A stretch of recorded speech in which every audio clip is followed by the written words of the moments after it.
Audio Jungle.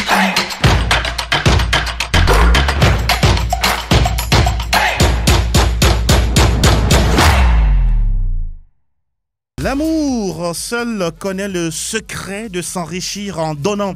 C'est avec cette maxime de Socrate que nous démarrons cette nouvelle aventure du foot européen sur votre radio Sport FM PFE, la première partie dédiée à la C1 avec l'entrée en lice du roi d'Europe, le Real Madrid, et du Bayern Munich ou encore de City.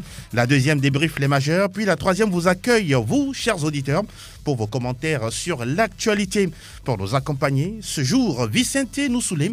Il est avec nous. Bonjour Vicente, comment ça va? Bonjour Angelo, bonjour à toutes les auditrices et auditeurs de la 91.9. Ça va très bien par la grâce de Dieu. Super. Franck Nounyama, Guten Morgen. Morgen Angelo, bonjour le plateau, bonjour les auditeurs, c'est un plaisir. Fifi, bonjour, bienvenue. Bonjour Angelo, bonjour le plateau, je salue les auditrices et les auditeurs. La mise en onde, signée Anas PM, et l'homme à devant lui gère la vidéo de ce nouveau numéro à suivre sur la page Facebook de l'émission. Je suis Angelo Folicou et votre humble serviteur. Plateau Foot Europe 657. Augmentez le volume de votre poste récepteur ou de votre téléphone. Ça va démarrer dans quelques instants. C'est parti.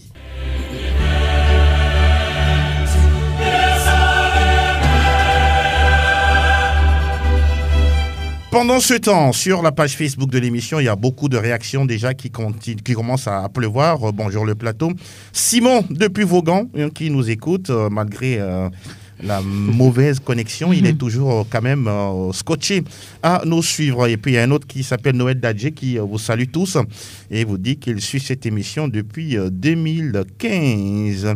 Nous saluons également Nicolas Djidoula qui nous reçoit en Facebook Live. Nous parlons des huitièmes de finale de la Ligue européenne des champions, la suite, avec un match assez intéressant à suivre entre la Lazio Rome et le Bayern Munich, le tenant du titre, qui malgré, c'est vrai, une défaite en championnat dans le week-end face à Francfort. On s'attend à une réaction, Franck? Oui, bien sûr. Je crois que ce n'est pas la meilleure façon, la meilleure manière de préparer ce match contre la Lazio Rome. Oui. Mais au-delà de tout, le Bayern reste quand même le grand favori dans ce match-là. Les clubs italiens, souvent, lorsqu'on prend les statistiques, ont été toujours dominés par le Bayern de Munich. Et cette huitième de finale constitue, on va dire, un exercice important pour les hommes de Hansi Flick qui viennent de gagner le mondial des clubs. Donc voilà, c'est un match intéressant, mais il faut vraiment faire attention du côté du Bayern qui depuis peu maintenant encaisse beaucoup de buts, la défense n'étant plus souveraine avec les Zule, avec Boateng, il n'y a pas, on va dire, d'assises défensives, on va dire, assez rassurantes depuis plusieurs mois. Donc là, il va falloir faire attention face à une équipe de la Lazio qui ne va pas respecter cette équipe, va tenter de regarder le Bayern les yeux dans les yeux. Atlético de Madrid, Chelsea, beaucoup pensent à un choc. Vous le voyez comme ça? Oui, ça a été toujours un choc, mais l'Atlético va tenter de se qualifier pour la première fois depuis 2013-2014 parce que ça fait longtemps qu'on n'a plus vu Chelsea plutôt. Chelsea, bien sûr. À ce niveau-là. Donc, c'est un match qui va déterminer quand même le triomphant d'une très belle confrontation parce que c'est quand même deux philosophies qui sont opposées. D'un côté, Thomas Tuchel qui est arrivé à Chelsea avec des idées novatrices, avec des changements au niveau de la tactique parce qu'on le voit jouer sur un 3-4-2-1 dont Chelsea n'est pas forcément habitué. C'est vrai qu'au moment d'Antonio Conte, cela s'était essayé sur un 3-5-1.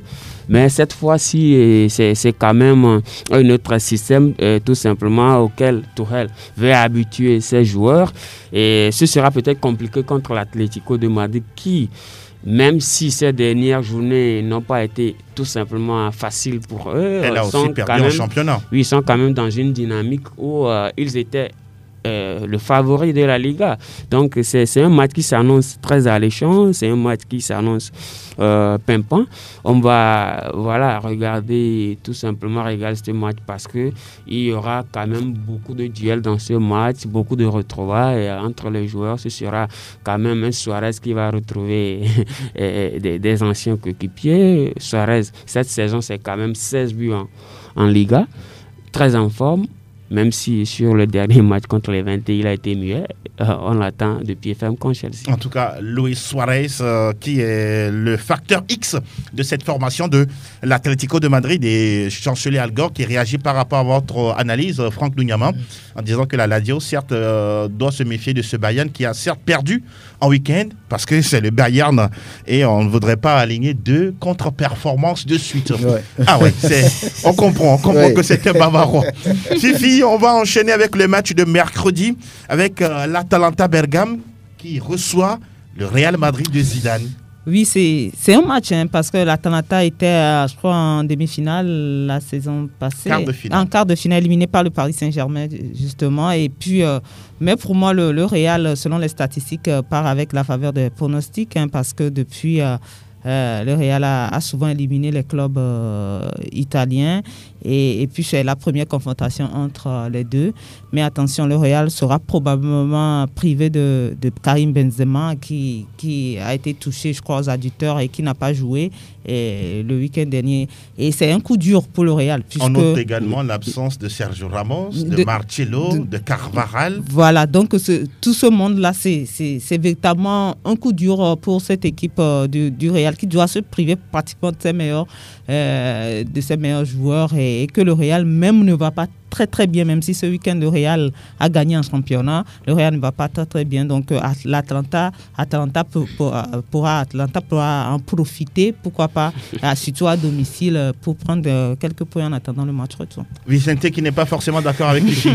Non, le Real au-dessus de l'Atalanta? Oui, évidemment, quand on prend les 2 clubs historiquement parlant, le Real... C'est la forme du moment, Vicente. Oui, le Real part en avance historiquement parlant, mais quand on s'en tient aux réalités, je pense que c'est vrai que le Real n'est pas en très bonne santé, mais il part encore avec un petit avantage, même si l'Atalanta est en train de faire de très bonnes choses en Serie A. Et voilà, on a pour preuve sa victoire contre la Lazio 4-2. On a un duo de devant qui marque tout le temps, Zapata et Muriel, 2 attaquants tout feu, tout flamme. Mais je pense que le Real, avec toute l'histoire qu'elle porte en Ligue des Champions, arrive toujours, malgré la difficulté, malgré les intempéries, à sortir ce petit génie-là pour tout simplement prendre les 3 points. Maintenant, c'est en phase éliminatoire, c'est un peu différent. Ce n'est pas seulement les 3 points qui comptent, mais c'est un match de 90 minutes x 2. Donc, il va falloir quand même ce caractère fort du Real Madrid pour venir à bout de cette équipe de l'Atalanta qui nous a gratifié de très belles performances la saison passée.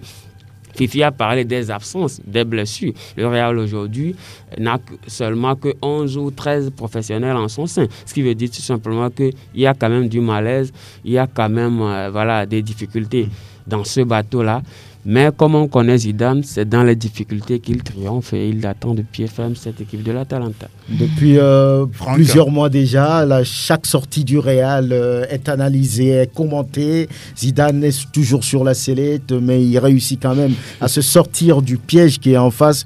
Je crois que quand on parle de statistiques d'expérience, cette équipe, même si elle est moribonde aujourd'hui du Real, a toujours quelque chose de plus face à cette équipe d'Atalanta. Mais attention à Duvan Zapata et ses coéquipiers, ils ont déjà prouvé qu'ils pouvaient gêner les grands d'Europe, qu'ils pouvaient tenir tête. Mais là, ce qui m'inquiète un peu, c'est lorsqu'on pense à l'absence de Ramos, qui est quand même la locomotive dans ces situations compliquées. On parle de Carvajal qui n'est pas là, on parle de Marcelo, on parle de Benzema. C'est un peu de trop. Maintenant, le Real, comme on l'a dit, arrive toujours à se sortir de ces situations compliquées. Donc, on va dire que ça fait 60-40 pour le Real. 60-40, c'est quand même beaucoup. C'est beaucoup, hein. Ah oui, même si le Real est titubant. C'est clair, c'est clair que le Real gagne cette n'est-ce pas? L'autre match de mercredi, ce sera le Borussia Mönchengladbach face à Manchester City, un duel ouvert. Ça va peut-être être une orgie de buts, on ne sait pas, mais de toutes les façons, City est impérial dans son championnat. Gladbach aussi essaye de suivre le rythme de Bayern et de Leipzig. Vous voulez dire un mot là-dessus, Fifi? Moi, je dirais que c'est le match, pour moi, le match le plus facile. Oula. Je ne sais pas, mais... Le plus déséquilibré. Voilà, le plus déséquilibré, facile pour Man City. Si le Man City ne s'en sort pas au cours de cette rencontre-là, c'est une équipe qui... ça veut dire qu'il y a un problème au niveau de Man City. Mais c'est des équipes qui constituent quand même un piège pour les gros. Oui, mais moi, je crois qu'à ce niveau de la compétition, avec Man City, tout ce que ce club est en train de produire en Première Ligue, avec l'entraîneur que ce club a, s'il ne trouve pas la solution face à cette équipe, ce sera une vraie déception. Ce n'est que mon point de vue. C'est votre avis, en tout cas, Fifi Assogbavi. On suivra ces matchs mardi et mercredi. Lazio, Rome, Bayern, Atlético Madrid, Chelsea, mardi et mercredi, Borussia Mönchengladbach, Man City, puis Atalanta Bergame opposé au Real Madrid mercredi. On se rappelle que la semaine dernière, il y a eu 15 buts en 4 matchs. Est-ce que cette semaine, on aura plus? On attend de voir. C'est vrai qu'il y a le Bayern, il y a le Real, il y a City et qui sont dans la danse. Nous sommes toujours au niveau des coupes interclubs sur le vieux continent, 16e de finale retour de la Ligue Europa. Ah oui, United a déjà fait le job au match aller 4-0 face à la Real Sociedad. Le Milan aussi qui s'est fait peur, 2 buts partout face à l'Étoile Rouge de Belgrade. On attend la réaction des Rossoneri si on veut aller loin dans cette compétition. Arsenal qui a fait 1-1 face au Benfica reçoit justement au match retour Lille face à l'Ajax. Ah oui, Lille, actuel leader de la Ligue 1. Face à l'Ajax, oui, déjà il va falloir faire quelque chose de mieux. Oui, déjà le match aller à domicile, Lille a perdu. Oui. Après avoir mené un but à 2 buts à 1. Oui, Lille a perdu 2 buts à 1 après avoir mené un but à 0. Le match retour, moi je crois que ce sera difficile pour cette équipe de Lille parce que déjà ils ont perdu à domicile. Ils se déplacent. À votre niveau, l'idéal c'est de faire oublier la C1 et la C3 se confier. Non, de toutes les façons, puisque c'est un match à élimination directe, ils vont quand même essayer de faire quelque chose pour voir si ça pourrait passer. Maintenant, si ça ne passe pas, ce n'est pas la fin du monde. Il va falloir se concentrer sur la Ligue 1 parce qu'il y a un vrai coup à jouer en Ligue 1 pour terminer champion cette saison. En tout cas... Lille qui s'est sabordé en 2 minutes sur le match aller. Je crois que psychologiquement, mentalement, ils sont atteints. Maintenant, il va falloir aux hommes de Galtier d'aller faire un match, on va dire, impeccable, un match sans faute là-bas pour prétendre gagner l'Ajax qui doit être gonflé au niveau psychologique. En tout cas, la formation du Napoli aussi a du grain à moudre face à Granada. Ils ont perdu 2-0 au match aller. Puis le match de Hellas Bebou d'Offenheim face à Molde, 3 buts partout au match aller. Attention. Ah oui, parce que là, il faudrait que l'international togolais arrive à passer quand même le cap de Molde. Moi, je pense qu'ils vont passer. Ils vont le passer. Parce que c'était à l'extérieur. Ils ont marqué quand même 3 buts à l'extérieur. Ils ont quand même mené 3-0. Oui, 3-0, 3-1 avant de se faire attraper. C'est décevant. Je ne sais pas ce qui s'est passé en deuxième période, mais maintenant, ils ont la chance de recevoir. Moi, je crois qu'ils ont toutes les armes pour passer. Ils vont passer. Ils vont passer. C'est ce qui est dit. C'est une déclaration. Avec ce que Offenheim est en train de faire en Bundesliga, cette dernière 3 journées, on a vu quand même que Hellas Bebou sort toujours son épingle du jeu. Il a marqué durant ces 3 derniers matchs. Donc, il est l'homme en forme de ce côté-là. Il va pouvoir aider ses coéquipiers à éliminer tout simplement cette équipe qui est en face. C'est vrai qu'en aller, il y a eu quelques erreurs défensives qui leur ont coûté ce point du nul. Oui. Mais je pense qu'avec tout ce qu'ils possèdent, avec l'expérience de la Bundesliga, ils pourront tout simplement passer ce cap. On ne peut que lui souhaiter bonne chance à Hellas Bebou et à la formation d'Offenheim. Des matchs à suivre jeudi avec notre partenaire Canal+. Fini pour les coupes interclubs. Cette fois-ci, nous débriefons les majeurs. English Premier League News. Nous donnons les résultats de la 25e journée de la Première Ligue anglaise avec City qui épingle Arsenal 1-0. 2-0 pour Everton face à Liverpool. Southampton et Chelsea se séparent sur un score de parité 1 but partout. Et puis la belle victoire de Manchester United 3-1 devant Newcastle United. Et on va parler de cette équipe de Chelsea qui fait un but partout face à Southampton. Vous n'avez pas encore l'occasion de parler de Thomas Tuchel depuis l'arrivée justement du coach allemand. Quel est votre avis là-dessus? Il fait de bonnes choses. Oui. Pour le moment, il n'a pas encore perdu. Et il a quelques victoires, quelques matchs nuls. 3 victoires, un match nul. Un match nul, voilà. Et il fait encore un match nul face à Southampton. Vous savez, moi, j'ai remarqué qu'avant les matchs de Champions League, tous les clubs, je ne sais pas si les joueurs se préservent. Quand vous prenez un peu les résultats, Bayern qui a perdu. Oui. Le Paris Saint-Germain qui a perdu après le match face au Barça. Oui, moi je voulais parler des clubs qui jouent. Qui vont jouer après. Ah d'accord. Avant. Quoi qu'il en soit, le Paris Saint-Germain jouera après. Non, ils sont encore une semaine avant de jouer. Donc je parlais des clubs qui jouent avant. Tout juste avez-vous remarqué le cas du Bayern, le cas de Chelsea. De Chelsea qui fait un match nul. Maintenant, est-ce que c'est sa philosophie qui est en train de prendre au niveau de Chelsea, attendant de voir, parce que souvent quand on change de club, quand on change d'entraîneur dans certains clubs, il y a une vivacité qui vient, il y a une envie des joueurs de montrer, bien de plaire d'abord à l'entraîneur, de montrer au club que nous sommes quand même là. Et est-ce que c'est cet environnement qui permet à Chelsea de maintenir maintenant, attendons encore quelques journées pour véritablement juger le travail qu'est en train de faire Tuchel. Mais pour le moment, ça lui sourit quand même. En tout cas, ça va très très bien pour le coach allemand de Blues 2. Chelsea, j'ai envie de vous poser cette question à Franck et à nous Soulé, Vincent. Salah, aujourd'hui meilleur buteur de la première ligue anglaise, mais son équipe n'est pas leader. Comment ça s'explique? Oui, il essaie quand même de marquer des buts à chaque sortie de Liverpool. Maintenant, Liverpool ne gagne plus. Liverpool qui perd beaucoup de matchs dans la compétition, dans la première ligue. Le champion sortant a du mal à retrouver son niveau de jeu, son rythme de jeu. C'est vrai que c'est les mêmes joueurs, mais il me semble qu'il y a quelque chose de perdu au niveau de la vivacité, au niveau de la rapidité des hommes de devant que sont Firmino, Mané et Salah. Donc je pense que ça peut s'expliquer. Salah tente de sauver son club, de marquer à chaque fois, mais Liverpool est toujours battu. Donc avec ça, on ne peut pas être devant, mais au niveau des buteurs, il s'exprime puisqu'il arrive quand même peut-être à marquer sur chaque match un but, ou il arrive à marquer 2 fois lorsqu'on bat Liverpool. Donc ça peut s'expliquer. Il y a un autre qui réagit en disant, par exemple, Marcus Ekoesun qui dit parce que Liverpool a enregistré beaucoup de blessures. Oui, vous allez voir que Jürgen Klopp sort, on va dire, certains joueurs qu'on n'a pas vus il y a plusieurs mois, et moi je ne les connais pratiquement pas. Donc il est obligé de changer un peu parce qu'il a la pression. Exact. Il se demande, est-ce que ces mêmes joueurs qui ont apporté la Ligue des Champions, qui ont apporté le titre après 30 ans à Liverpool, sont encore les joueurs sur qui il faut compter? Il essaie de changer un tout petit peu, mais ça ne marche pas. Je ne sais pas trop ce qu'il doit faire, sauf qu'il doit réagir pour être au moins sur, on va dire, le podium cette saison. La bonne nouvelle, c'est qu'il reste quand même optimiste. Jürgen Klopp à chaque interview.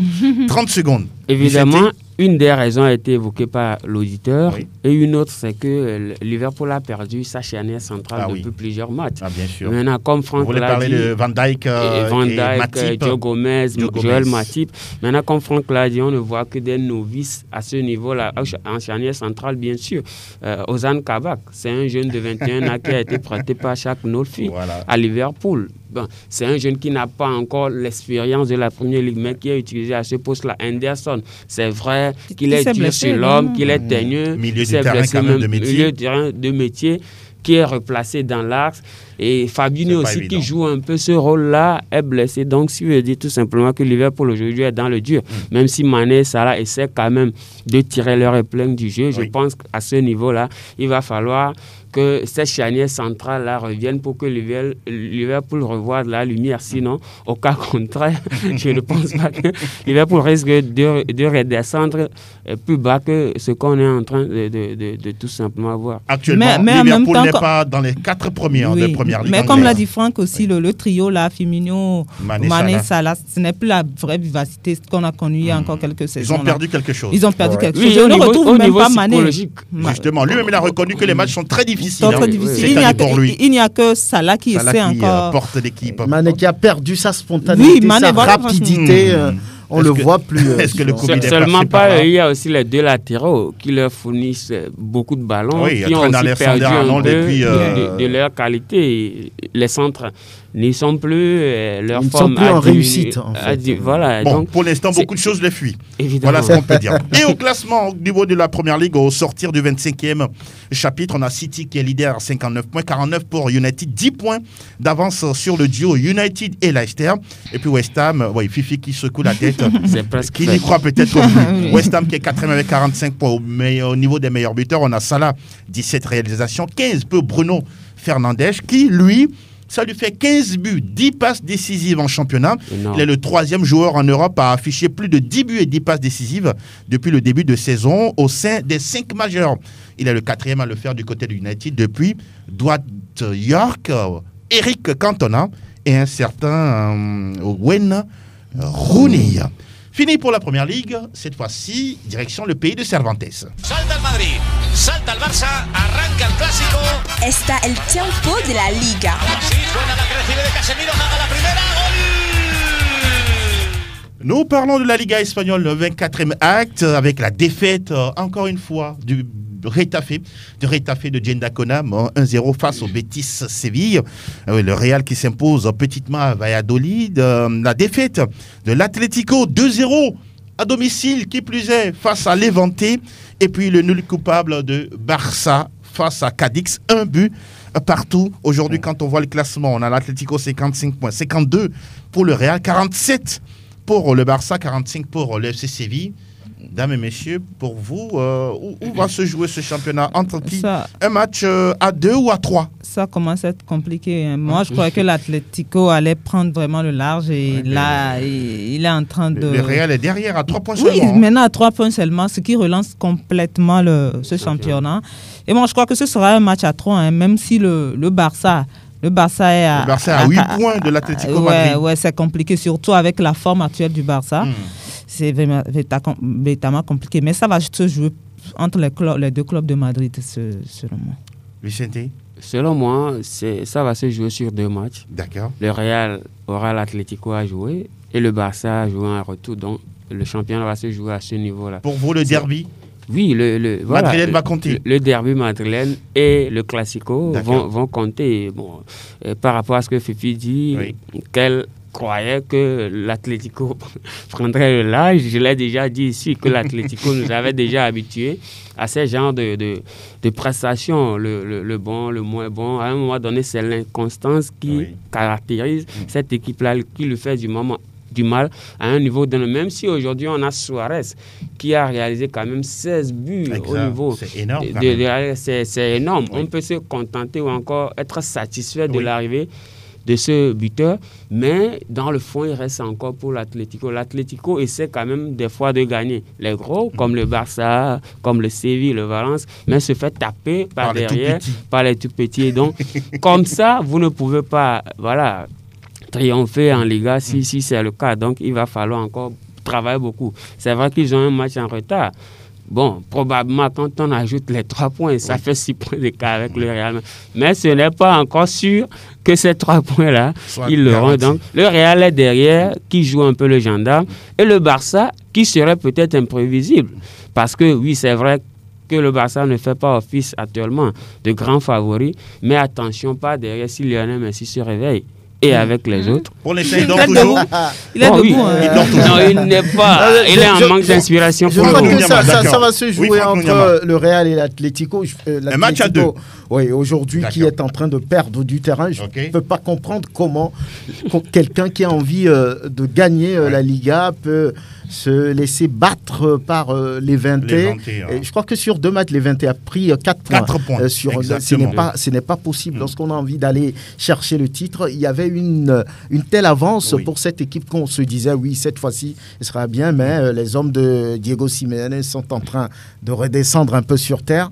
Et ça ramène un peu le Real dans la course. Donc, je crois que ça va se jouer jusqu'au bout entre les deux. Et le Barça qui a un match en retard face à Elche, comptant pour la première journée de ce championnat. On rappelle que Suarez est meilleur buteur avec 16 réalisations, 16 également pour son ami de toujours, Lionel Messi, et puis 14 pour Gérard Moreno de Villarreal. On poursuit toujours cette émission. Cette fois-ci, on va faire escale du côté de Herzlich willkommen zum Bundesliga. Alles über Bundesliga. On va s'intéresser à la défaite du Bayern face à Francfort, mais il y a eu match quand même. Hein. Il y a eu match, on le disait, c'est un match qui opposait le leader et puis Francfort qui était quand même dans le haut du tableau, dans le top 3 si je me trompe, avant ce match-là. Donc cette équipe de Francfort a regardé dans les yeux du Bayern. Oui. Ça a été un match abouti de la part de Francfort, même s'ils n'ont pas possédé le ballon, 40% contre 60% pour le Bayern. Ils ont su être réalistes, ils ont densifié un milieu de terrain, bardé la défense qui n'a pas permis à cette équipe qui a on va dire des flèches sur les côtés. Lorsqu'on prend Sané, lorsqu'on prend Davis et autres, c'est une équipe qui peut marquer à tout moment, mais la dernière fois, mais le Bayern n'a pas su trouver la faille face à ce bloc de Francfort dans leur 4-2-3-1. Ils ont été surpris. Ils ont eu quand même à réussir 81% de leurs passes, mais ils n'ont pas su être réalistes finalement. C'est le réalisme de Francfort qui a fait la différence de, même si Robert Lewandowski a pu marquer, a pu tirer son épingle du jeu.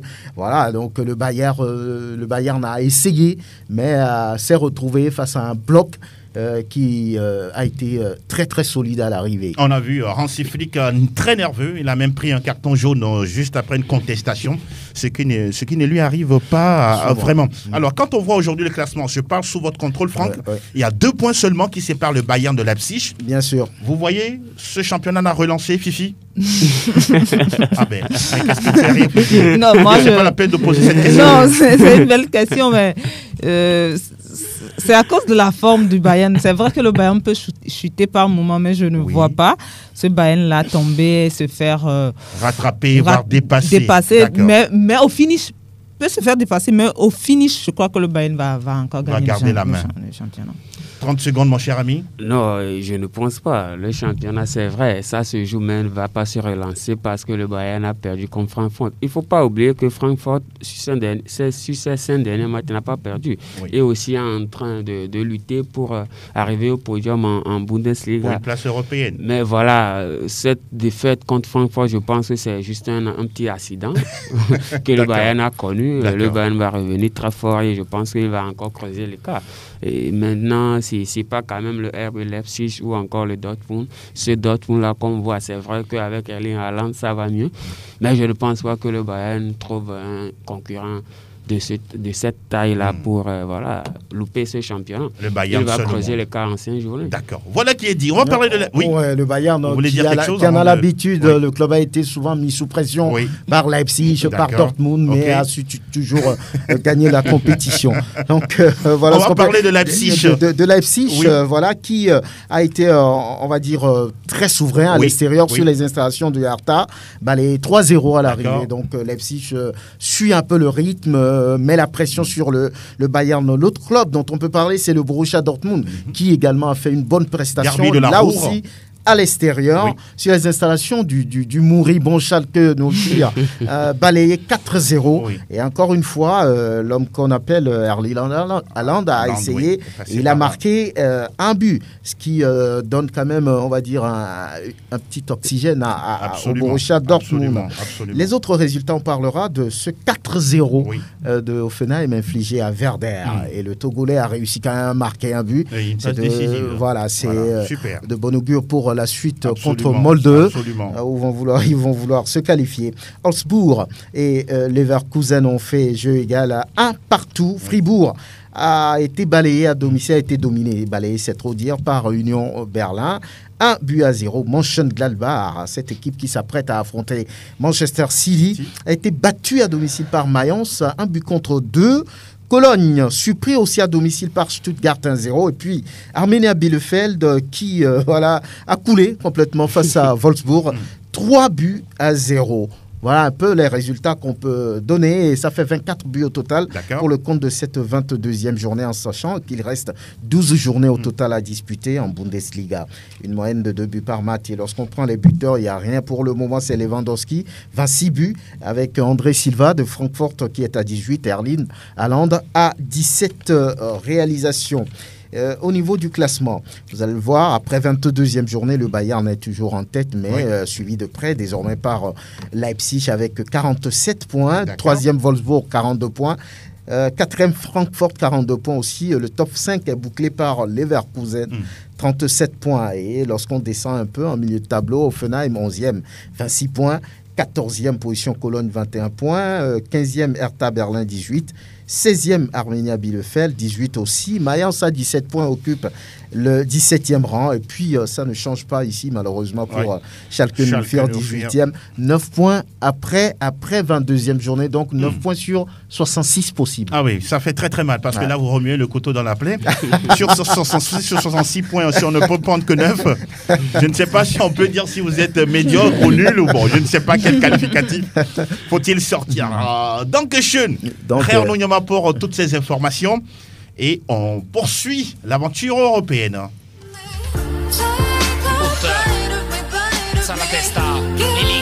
Tutto calcio Italia.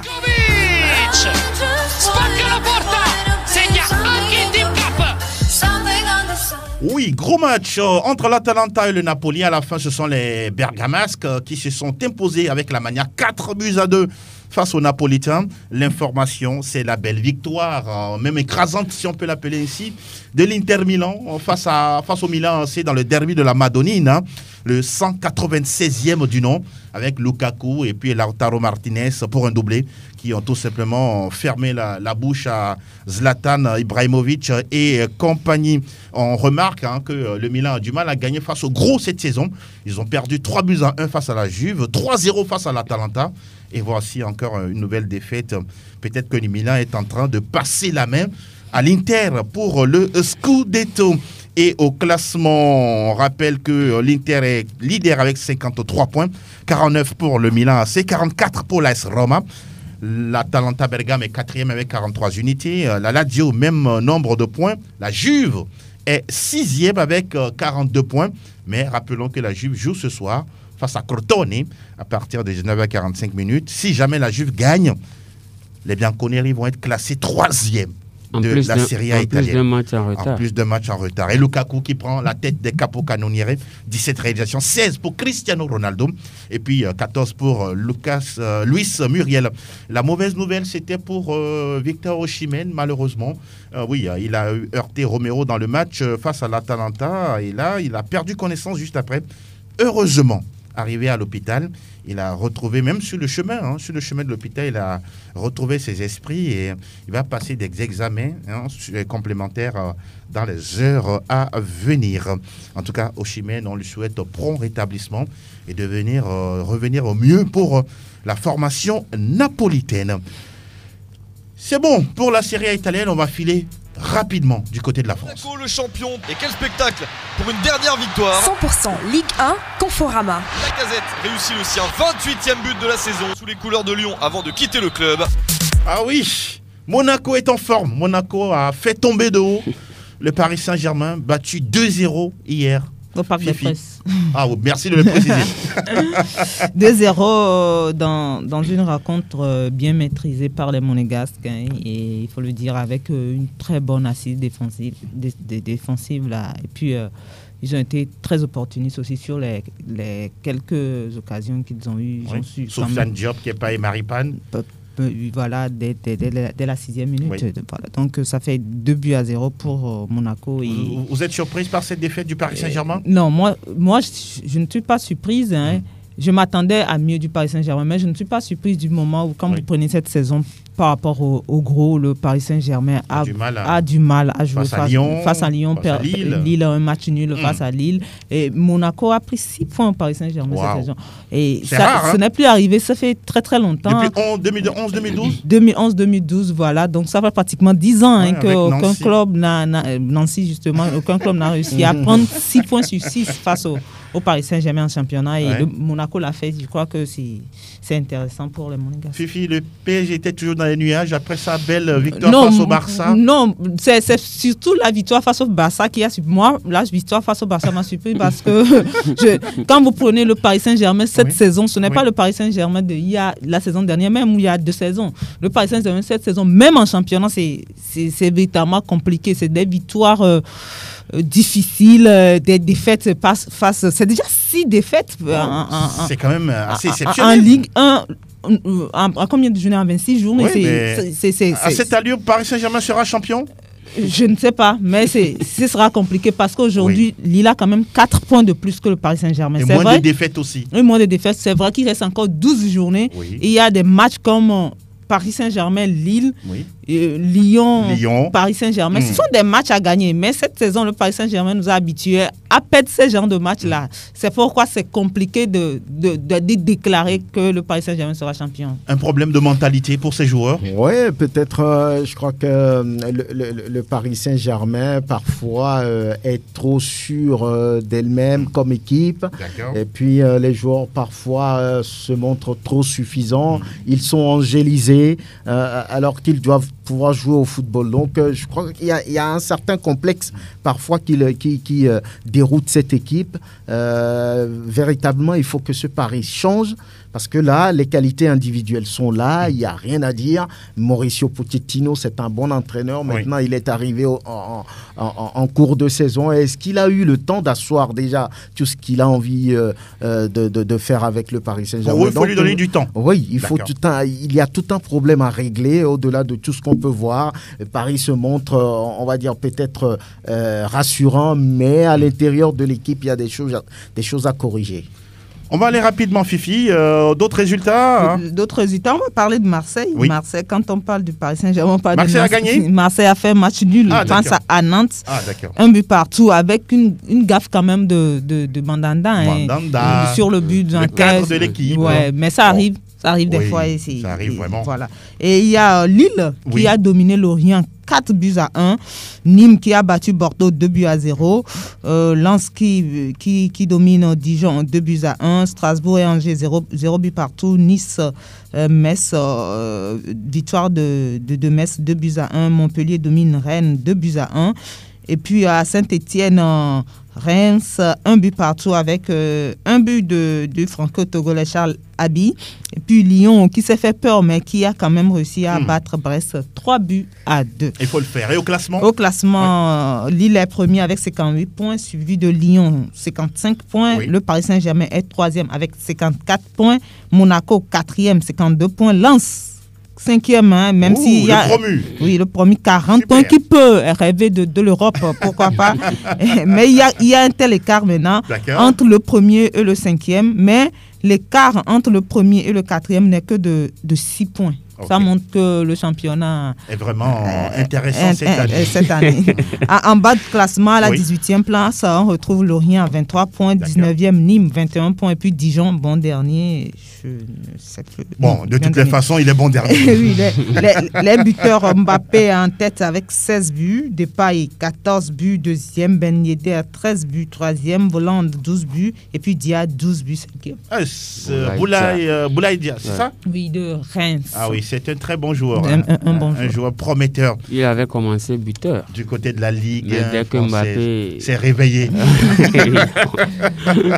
Ah oui, on attend de voir justement Lille au niveau de cette Ligue 1. Pourquoi pas briser l'hégémonie parisienne. Mais on attend de voir. Ça risque en tout cas d'être toujours engagé à tous les niveaux. Peut-être un championnat à 3, Lille-Monaco, Paris Saint-Germain, ou bien Lille, Paris Saint-Germain, Lyon. Il y a Lyon. Ça dépend. Oui, Lyon, bien sûr, de mon cher président Jean-Michel Aulas. Il s'est effacé ces derniers temps. Il ne veut plus parler. Il est très amer, il n'a pas joué la Ligue 1, il ne joue pas la Ligue des Champions. Ah oui, il y a Al Gore qui dit oui, Lille a toutes les chances de finir champion puisqu'elle n'a pas de compétition européenne à disputer. Évidemment. Et donc elle peut se concentrer sur la Ligue. Ils sont en Ligue Europa. Ils sont en Ligue Europa, voilà. Que l'exigence que le Paris Saint-Germain a la Ligue des Champions, Lille ne l'a pas. Ou bien se faire éliminer et se concentrer pour la Ligue des Champions. Et pas la Ligue Europa. Pourquoi pas? C'est un choix à faire. C'est un choix à faire. Merci beaucoup, Sa Majesté Fifi. Merci pour toutes ces informations. On va suivre de toute façon le dernier virage de ces différents majeurs dans les jours et les semaines à venir. Oui, c'est l'heure des auditeurs. On va vous laisser justement la main. Vous appelez les 92 03 60 31 97 24 26 deux fois pour nous rejoindre dans l'émission en direct sur Radio Sport FM. Oui, le moment d'attendre le premier qui va se signaler avec un ASPM qui s'affaire du côté de la technique. Et la dernière fois, on a également appris le décès de la maman de certain Ronaldinho. En tout cas, sincères condoléances. Allô? À Gaucho. Oui, bonjour. Oui. S'il vous plaît, c'est Sport FM. Oui, vous êtes en direct dans Plateau Foot Europe. Ok, c'est la Courbée Abdoul. Abdoul. Ouais. C'est la première fois que vous nous appelez? Oui, depuis 2008. Oh, d'accord. Comment ça va? Je vais bien, et chez vous? Nous allons tous bien. Nous écoutons Abdoul. Ah, ok. Bon, c'est pour dire aux autorités togolaises ou bien africaines que la jeunesse aujourd'hui n'a que le football. Donc, ils peuvent tout prendre, mais nous laisser le football. Parce que le football nous rend tellement fiers, nous, la jeunesse. Ok, d'accord. Le message, il est bien passé, mon cher Abdoul. Je pense que du côté des autorités togolaises, on s'affaire dans les coulisses pour permettre un retour du championnat, de toutes les façons. Merci beaucoup de nous avoir appelés. Le message est passé. Oui, un ASPM qui continue de s'affairer de l'autre côté. 92 03 60 31 97 24 26 26. Bonjour auditeur. Bonjour Angelo. Oui, comment vous portez-vous? Je me porte à merveille, comme le Real qui va tout droit vers le Chakra. Oui, Yahya, c'est ça? Exactement. Voilà. La voix qui me trompe jamais. Nous vous écoutons, Yahya. Bonjour à Fifi et bonjour à Sandro. Bonjour. Pour moi, le problème de Liverpool, c'est que les joueurs sont fatigués et ils n'ont même plus envie. Ils n'ont plus l'envie de... Puisqu'ils ont tout gagné. Oui. Ils ont tout gagné et il va falloir refranchir le cap en essayant d'apporter du sang neuf. Et pour moi, Klopp a fait déjà son temps. Ah, vous pensez que l'idéal, c'est qu'il quitte la barque? Oui. Avant que la chose ne le quitte. D'accord, Yaka, c'est bien noté. Ensuite, l'émission est Plateau Foot Europe, toujours en avant. Toujours en avant. Merci pour l'encouragement et on se donne rendez-vous très bientôt derrière Yahya. On va prendre notre auditeur. Bonjour. Alors, bonjour. Oui, comment vous allez? On va très bien. Al Gore, non? Oh oui, mon cher grand frère, comment ça va? Se plaît pas, hein. Vous êtes à Lomé aujourd'hui? Pardon? Vous êtes à Lomé aujourd'hui? Oui, non, je suis à Lomé. Mais ça va à Barcelone, là, c'est compliqué. C'est trop compliqué. Compliqué. Mais dis donc. Pour nous, quoi. Vous comptez, il y a certains qui parlent de Messi qui ne s'est pas encore réveillé. Vous pensez la même chose? Oui, je vois ça. Sinon, l'autre fois, contre Paris, on a vu comment il est. Oui. Il n'est pas dans le jeu. Et un pénalty et puis rien derrière. Oui. Et voilà, hier aussi, avec le match passé, ça m'a beaucoup énervé, ça. Oh, beaucoup de courage.